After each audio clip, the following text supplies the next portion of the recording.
नमस्कार, मैं अशोक कुमार पांडे। स्वागत है आपका टीसीएच पर। यहूदियों के देश इजराइल की जो पैदाइश थी वो पूरी तरह से लहू में सनी हुई थी और लहू के इस पूरे खेल का सबसे भयानक जो एग्जाम्पल आपको मिलेगा, सबसे खतरनाक जो वाकया मिलेगा वो है नकबा। फलस्तीन की जो सीमाएं हैं, जो बाउंड्रीज हैं, उनको वक्त के साथ जबरदस्ती बदला गया है। लेकिन हिस्टोरिकली इतिहास में अगर जाएंगे और देखेंगे तो यह इलाका सदियों से फलस्तीनियों का घर रहा है। इसमें सैकड़ों गांव थे और ऐसे शहर थे जो एकदम फलते फूलते थे, जहां व्यापार होता था, रेलवे स्टेशंस थे, यहां तक कि एरोप्लेन उतरने के लिए हवाई अड्डे भी बने हुए थे। और यरूशलेम यहां की सेंट्रल सिटी थी, जिसमें तमाम सारे मुकद्दस जो पूजा स्थल हैं वो वहां पर तब भी थे और अब भी हैं। यहां पर यहूदी, ईसाई, मुस्लिम सब साथ में रहते थे। लेकिन ऑटोमन साम्राज्य के अंत की अगर बात करें तो यहां रहने वालों में जो बड़ी संख्या थी वो मुसलमानों की थी। लेकिन फिर भी अल्पसंख्यक ईसाई और यहूदी मूल आबादी में थे, यानी वहीं की पैदाइश थे, वहीं रह रहे थे। और धर्म की बात किए बिना इन सारे फलस्तीनियों को अरब कहा जाता था, क्योंकि ये अरबी बोलते थे, अरबी में लिखते थे और इनका अपना जो अलग कल्चर था वो पूरी तरह से अरबियन कल्चर था, अरब का कल्चर था। फलस्तीन के लोगों ने लंबे समय से खुद को एक फैमिली के रूप में डेवलप किया था, जिसमें ये तीनों जो अलग अलग धर्म थे, मुसलमान, यहूदी और ईसाई, तीनों वहां पर रहते थे। आप जानते हैं बहुत पुराने चर्च हैं वहां पर बहुत पुरानी मस्जिदें हैं। अल-अक्सा की मस्जिद है जो बेहद मुकद्दस मानी जाती है और यह इलाका अपने तरीके से डेवलप हो रहा था। यहां पर जो इनका प्रोनाउंसिएशन है, अरबी बोलने का प्रोनाउंसिएशन है, वो थोड़ा अलग है। जैसे गजा हम लोग कहते हैं, लेकिन वहां पर गज्जा उसको कहा जाता है। उनका अपना खान पान है, अपना ड्रेसिंग सेंस, अपनी पोशाक डेवलप की और अपने रिश्ते डेवलप किए। लेकिन जब पहली आलमी जंग शुरू हुई, प्रथम विश्व युद्ध शुरू हुआ, तब से बहुत सारी राजनीतिक ताकतें, कई इंपॉर्टेंट जो पॉलिटिकल पावर्स थीं, वो इन जमीनों पर कब्जा करने के लिए आपस में लड़ रही थी। असल में फलस्तीन के अंदर एक अरब पॉलिटिकल मूवमेंट खड़ा हो रहा था, जो ओटोमन साम्राज्य से अपनी आजादी की उम्मीद कर रहा था, यानी एक आजाद फिलिस्तीन मुल्क बने, इसकी कोशिश हो रही थी। इसके अलावा ज़ायनिस्ट थे। ज़ायनिस्टों के बारे में आप जानते हैं, यह एक मूवमेंट यहूदियों के बीच में शुरू हुआ था, जिसका मुख्य लक्ष्य था एक यहूदी राज्य का निर्माण, एक ऐसे देश का निर्माण जहां सिर्फ और सिर्फ यहूदी रहें। ज़ायनिज्म खास तौर पर यूरोप और रूस में जिस तरह से यहूदियों के खिलाफ बहुत ज्यादा हिंसा हो रही थी, उसके खिलाफ आप कह सकते हैं एक तरह का रिएक्शन था। 18वीं सदी के अंत में और 19वीं सदी के शुरू में बड़े पैमाने पर यहूदियों के ऊपर हमले हुए और उन्होंने जो प्लानिंग की उसमें सबसे पहले युगांडा में अपना मुल्क बसाने की प्लानिंग थी, फिर अर्जेंटीना में बसने की उन्होंने कोशिश की और फाइनली ज़ायनी नेताओं की नजर पड़ी फलस्तीन पर, क्योंकि यह एक ऐसा इलाका था जिसको बाइबल से वो जोड़ सकते थे।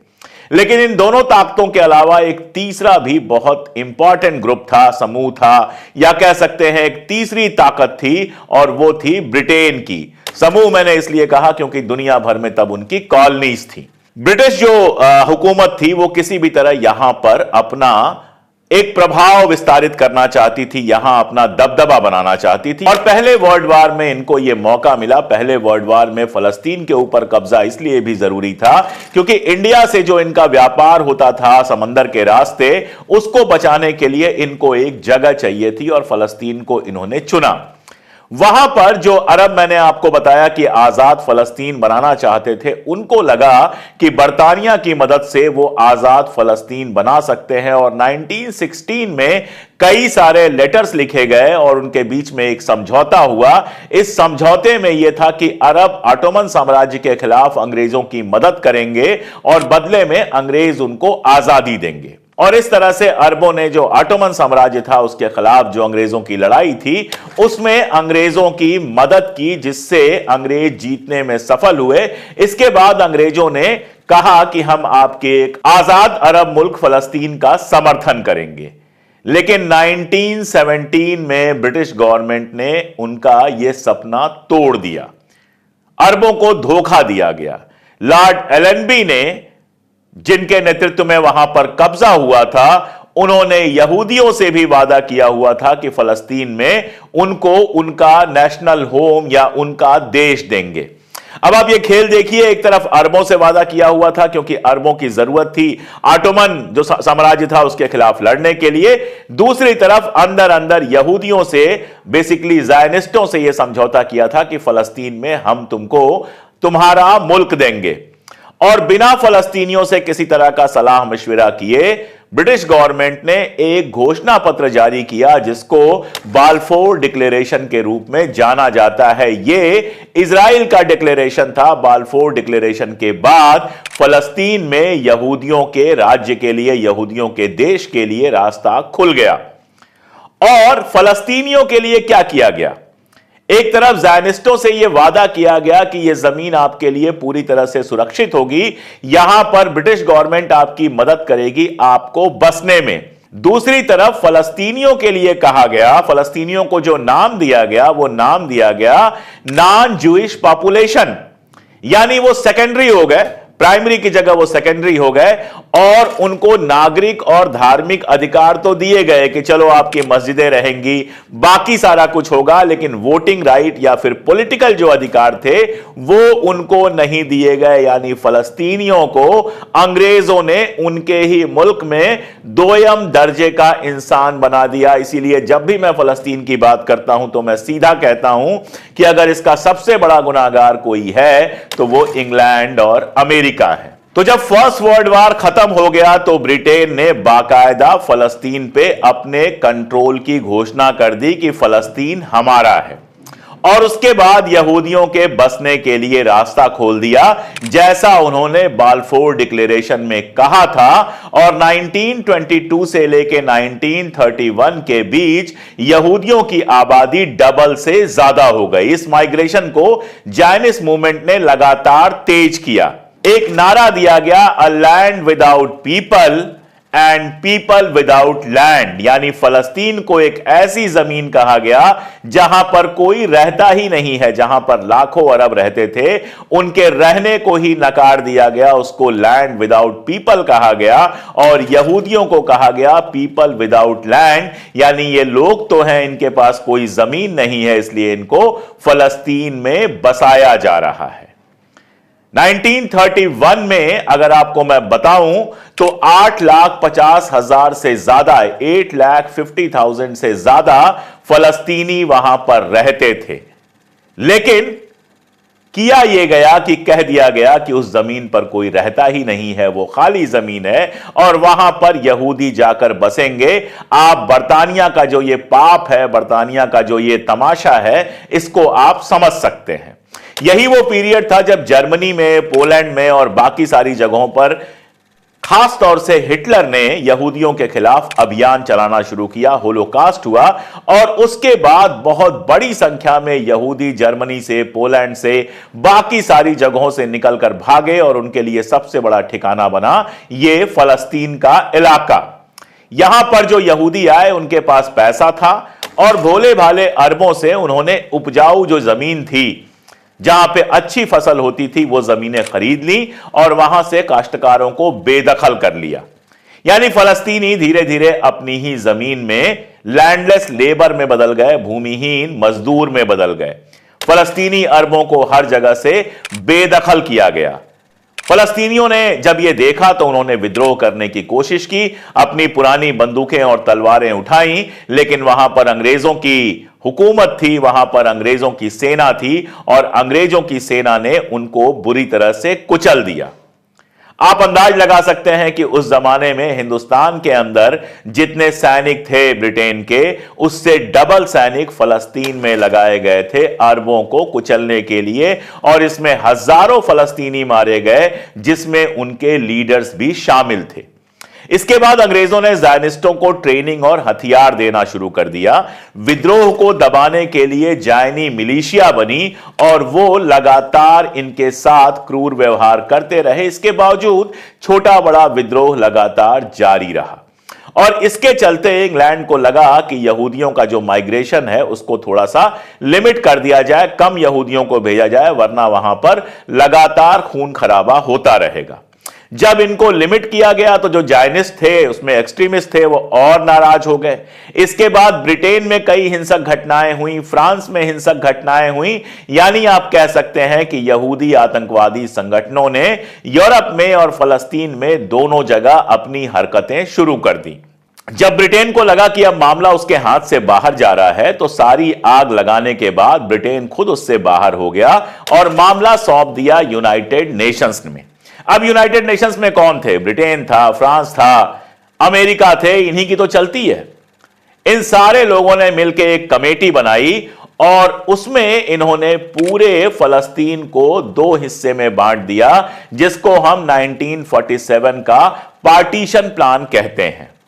यह भयानक बंटवारा था। आप सोचिए कि अरब पॉपुलेशन जो थी वो 70% से ऊपर थी, लेकिन इस प्लान में यहूदियों को 56% जमीन दी गई, जिसमें ज्यादातर वो जमीन थी जो सबसे ज्यादा उपजाऊ थी, और 70% फलस्तीनियों को सिर्फ 44% जमीन दी गई। यहूदी इससे भी कोई खुश नहीं थे, वो तो पूरे के पूरे फलस्तीन पर कब्जा करना चाहते थे, जबकि हजारों फलस्तीनी अरबों के लिए वो उनकी मातृभूमि थी, मादरे वतन था, और वहीं पर उनको अल्पसंख्यक बनाने का, माइनॉरिटी बनाने का जो काम किया संयुक्त राष्ट्र में बैठकर, यूनाइटेड नेशन में बैठकर अमेरिका, इंग्लैंड और यूरोप के मुल्कों ने, आप समझिए कि फलस्तीनियों के लिए वो कितना नागवार गुजरा होगा। इसमें आप देखते हैं कि अमेरिका और बाकी सारे मुल्कों ने इस डिवीजन के फेवर में मतदान किया। यानी यहूदियों के खिलाफ सारा तमाशा जो हुआ वो यूरोप में हुआ, और उसका बदला लेने के लिए यहूदियों को भेज दिया गया फलस्तीन, ताकि फलस्तीनी जो अरब हैं वो इसकी कीमत चुकाएं। ब्रिटेन ने घोषणा कर दी कि 15 मई 1948 को फलस्तीन पे जो उनका अधिकार है वो खत्म हो जाएगा। फलस्तीन दो हिस्सों में बंट जाएगा, एक हिस्सा यहूदियों का होगा, एक हिस्सा अरबों का होगा। 15 मई के ठीक पहले 14 मई 1948 14 में 1948 को जायनिस्टों ने अपने हिस्से को नाम दिया इजराइल, यानी इजराइल की पैदाइश हुई 14 मई 1948 14 में 1948 को। अब किसी को लग सकता है कि फलस्तीनियों ने तुरंत लड़ाई क्यों नहीं शुरू की। कारण यह था कि ज़ायनिस्टों को तब तक ब्रिटिश बहुत मजबूत कर चुके थे। उनके अपने आतंकवादी संगठन थे, जिसमें हगाना नाम का एक संगठन था, एरगान नाम की चरमपंथी मिलिशिया थी, इनके पास बहुत सारे हथियार थे, और अब भी ब्रिटेन जो है इनको पूरी मदद कर रहा था। अब 56% इलाका खाली कराने के लिए हगाना ने प्लान डी नाम की योजना बनाई, जिसका मतलब यह था कि जितना इलाका इनको मिला है उस इलाके में जो भी अरब बस्तियां हैं उनको पूरी तरह से खत्म कर दिया जाए, लोगों को मार दिया जाए, डराया जाए, घरों में, गांवों में आग लगा दी जाए, घरों में विस्फोट कर दिया जाए, बारूदी सुरंगें लगाकर गांव के गांव पूरी तरह से खत्म कर दिए जाएं। जब वो खत्म होते, खाली होते, तभी तो ये वहां पर बस सकते थे। जो सबसे बड़े हत्याकांड उस दौर में हुए थे उनमें से एक था दैर यासीन। दैर यासीन यरूशलेम से लगभग 4 मील पश्चिम में है। 9 अप्रैल 1948 को जायनिस्ट आतंकवादियों ने यहां जो सैकड़ों की आबादी थी उस पर हमला किया। संयुक्त राष्ट्र की एक रिपोर्ट है जिसमें इस भयानक हमले के बारे में बहुत डिटेल से बात हुई है। इस पर आपको अलग से भी बहुत सारी डॉक्यूमेंट्रीज और बहुत सारे वीडियो मिल जाएंगे। इसमें महिलाओं और बच्चों को नंगा कर दिया गया, एक लाइन में लगाया गया, उनकी फोटो खींची गई और 100 से ज्यादा लोगों की हत्या कर दी गई, जिनमें ज्यादातर बच्चे और बुजुर्ग थे। औरतों के साथ जिना किया गया, यानी वही सब किया गया जो हिटलर वहां पर यहूदियों के साथ कर रहा था। अगर हिटलर यहूदियों के साथ यह सब करने के कारण दुनिया भर में बदनाम है, अगर आज जर्मनी में कोई हिटलर का नाम नहीं ले सकता है, तो वही सारी हरकतें फलस्तीन में करने वाले जायनिस्ट कैसे महान बन गए, जायनिस्ट कैसे सारी दुनिया को प्यारे हो गए। यह बात समझने वाली है। वो इसलिए प्यारे थे क्योंकि वो बरतानिया और अमेरिका के साथ खड़े थे।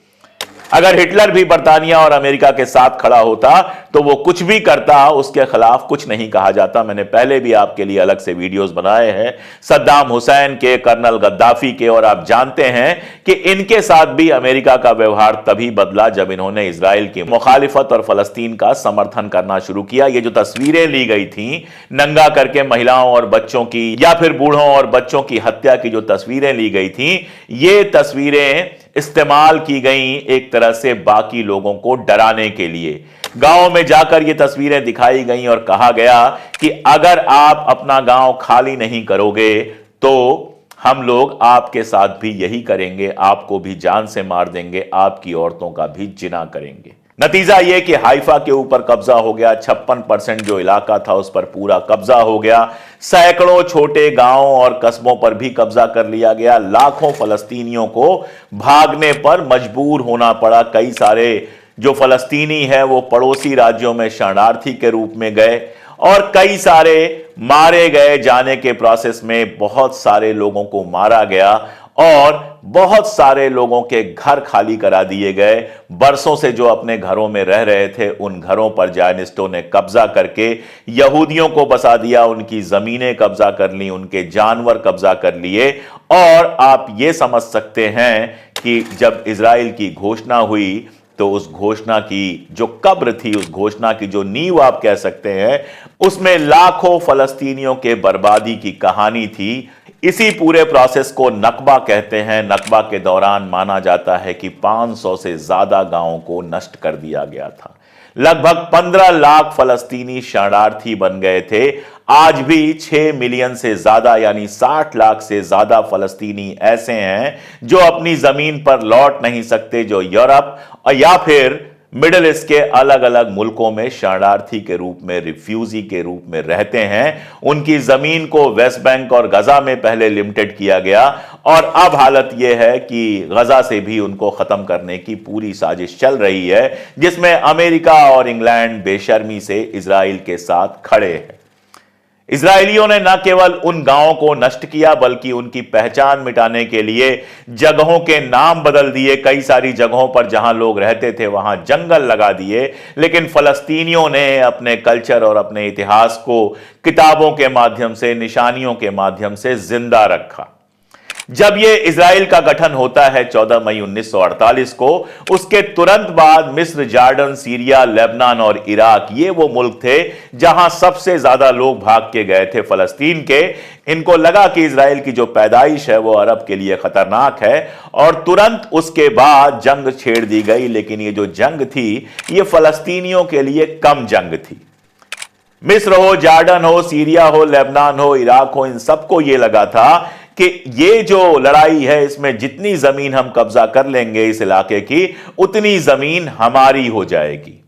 चूंकि नीयत खराब थी, ये सारे के सारे किसी तरह से फलस्तीन को कंट्रोल करना चाहते थे, वहां की ज्यादातर जमीनें कंट्रोल करना चाहते थे। इसीलिए शुरुआत में इनको थोड़ी बहुत सफलता मिली, लेकिन अमेरिका और इंग्लैंड ने जिस तरह से सपोर्ट किया इजराइल को, न केवल अरब की ये जो पहली अरब इजराइल लड़ाई हुई थी, अरब इजराइल वार हुआ था, इसमें अरब बुरी तरह से हारे, बल्कि और ज्यादा फलस्तीनी गांवों पर कब्जा करके उनको बर्बाद कर दिया गया। 54% से भी ज्यादा जमीनों पर कब्जा कर लिया गया। हालांकि यरूशलेम के साथ जो लड़ाई हुई थी उसमें पश्चिमी भाग जो था वो इजराइल के पास आ गया था और पूर्वी यरूशलेम जो है वो काफी टाइम तक जॉर्डन के पास रहा। बाद में जॉर्डन के साथ समझौता हुआ, यरूशलेम पूरा का पूरा इजराइल के पास आ गया। और आप बस इतना अंदाज लगा लीजिए कि अरब गए थे फलस्तीनियों की सहायता करने के लिए, लेकिन जब यह जंग खत्म हुई तो इजराइल के पास 78% लैंड आ गया था, यानी 22% और लैंड से उन्होंने फलस्तीनियों को भगा दिया, अपने घर से बेघर कर दिया, उनकी जमीनें छीन ली, उनके घर छीन लिए और जिस पूरे के पूरे फलस्तीन पर फलस्तीनियों का हक था वो घट के 22% हो गया और उसके बाद से यह हक लगातार घटता ही गया है। तो ये थी नकबा की कहानी। ये तो पहला नकबा था और इस नकबे ने, आप जानते हैं कि फलस्तीनियों को अपने ही मुल्क में शरणार्थी बना दिया, सारी दुनिया में शरणार्थी बना दिया। होना यह चाहिए था कि अगर यूनाइटेड नेशन ने 56% जमीन दी थी तो 56% से 1% भी जो इजराइल आगे बढ़ा था कम से कम वो तो फलस्तीनियों को वापस किया जाना चाहिए था। लेकिन अमेरिका, इंग्लैंड, कनाडा, फ्रांस, सारे के सारे यूरोपीय देश जो अपने यहां बड़ी बड़ी बातें करते हैं, ह्यूमन राइट्स की बातें करते हैं, फलस्तीनियों को लेकर 1948 से लेकर आज तक उतने ही बेदर्द हैं। आज भी जब गजा में बच्चे मारे जा रहे हैं, गजा में औरतें मारी जा रही हैं, बूढ़े और बेकसूर लोग मारे जा रहे हैं, तो उनको बचाने की जगह कहा जाता है Israel has the right of self defence. फलस्तीन को पूरा का पूरा खत्म कर देने के लिए बजिद है इजराइल और उसके पीछे खड़े हैं अमेरिका और इंग्लैंड। लेकिन फलस्तीनियों ने उस दिन से लेकर आज तक लड़ना नहीं छोड़ा है। अपने तरीके से उस जमीन के लिए वो लगातार लड़ रहे हैं। उन्होंने कोशिश की कि अहिंसक तरीके से यह लड़ाई लड़ी जाए, लेकिन इजराइल ने अहिंसक आंदोलनों का जिस तरह से दमन किया, उन्होंने हिंसा का रास्ता अपनाया और आगे की कहानी आप जानते ही हैं कि यह जंग आज भी चल रही है और इजराइल कितना भी दबा ले, लेकिन यह जंग तब तक नहीं रुकेगी जब तक फलस्तीनियों को उनका आजाद मुल्क नहीं मिल जाएगा। तो ये थी नकबा की कहानी जो जानना बहुत जरूरी है। अक्सर लोग कहते रहते हैं कि इसके हिस्ट्री पर वीडियो बनाइए। एक बहुत डिटेल वीडियो मैंने इसके हिस्ट्री पर बनाया है, लेकिन आज का ये वीडियो नकबा पर मैंने बनाया। बताइएगा कैसा लगा ये वीडियो। कुछ जोड़ना चाहते हैं तो वो भी बताइएगा, अपनी बात जो कहना चाहते हैं वो भी कमेंट में कहिएगा। और अगर आपको लगता है कि हम लगातार जरूरी बातें कर रहे हैं तो इस वीडियो को अपने दोस्तों और रिश्तेदारों तक पहुंचाइएगा, उनके पास भी जो अब भी गोदी मीडिया के गुलाम हैं। और साथ में अगर आप हमारी ताकत बनना चाहते हैं तो सिर्फ पिन कमेंट या फिर हमारा डिस्क्रिप्शन खोल के देखिए और तय कीजिए कि आप हमारे साथ कैसे खड़े होंगे। आज के लिए इतना ही, बहुत शुक्रिया।